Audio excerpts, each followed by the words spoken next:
Here's a video over aggregate supply. But first, what is aggregate supply? Aggregate supply is the sum of production across all firms in an economy. It is represented on a graph by the aggregate supply curve, which details the relationship between the overall price level in the economy and the total production by firms. And here we have a graph without the curve drawn yet, and we see that the y-axis shows the price level of the product, and then the x-axis shows the output level of that product. The nature of an economy's supply differs between the long run and the short run, and so there are two supply curves. The long run supply curve, which I'm going to draw here in pink, and the short run supply curve, which is going to look like this. We can abbreviate these as LRAS for the long run aggregate supply curve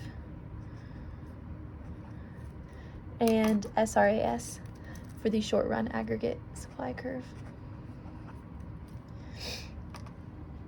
And we can also put our downward sloping aggregate demand right here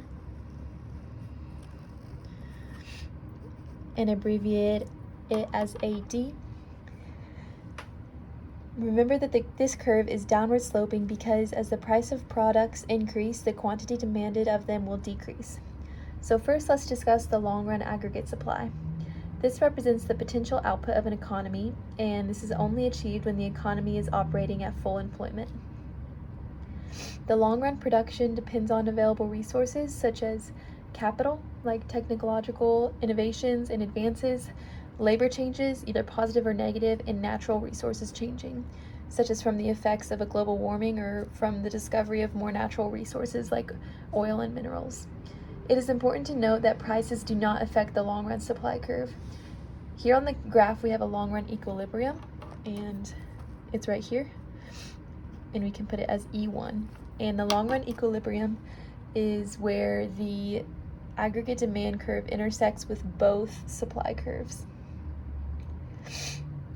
We notice that the long run aggregate supply curve is vertical, and this is because it is in no way affected by the price level. And we can see that firsthand on the graph because no matter where the demand curve falls, it's always going to be the same price. So the demand curve could shift either way, and it would still intersect at the same price level with the long run aggregate supply curve. In contrast, the short run aggregate supply curve is upward sloping.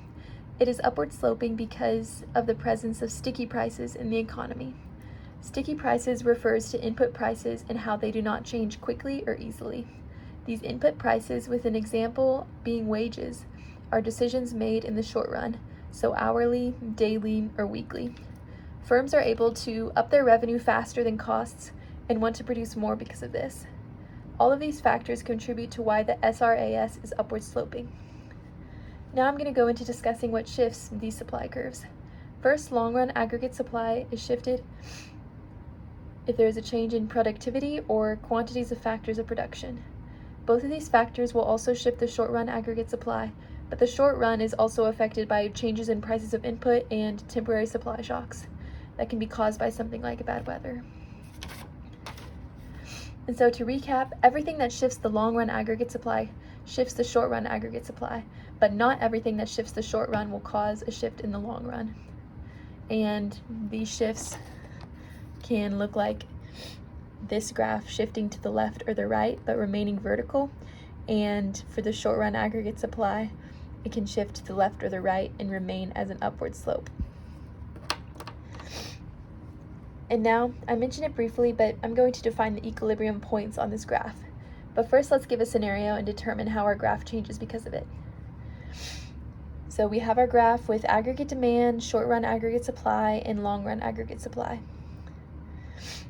Right now, it is in long run equilibrium, E1, where the aggregate demand curve crosses both the long run aggregate supply curve and the short run aggregate supply curve. And we'll say that it is a graph depicting the market for corn. So I'll just label it right here. Now during the corn season this year, there is a drought. in this scenario, and a lot of the corn crops died. And so which supply curve would this affect? As we discussed in another video, this is a supply shock, and it will affect the short run aggregate supply because we are being affected in the short run. It is only one season, and in the seasons ahead, the corn can have better growth. So the long run aggregate supply curve is going to remain the same, and the short run aggregate supply curve is going to shift to the left.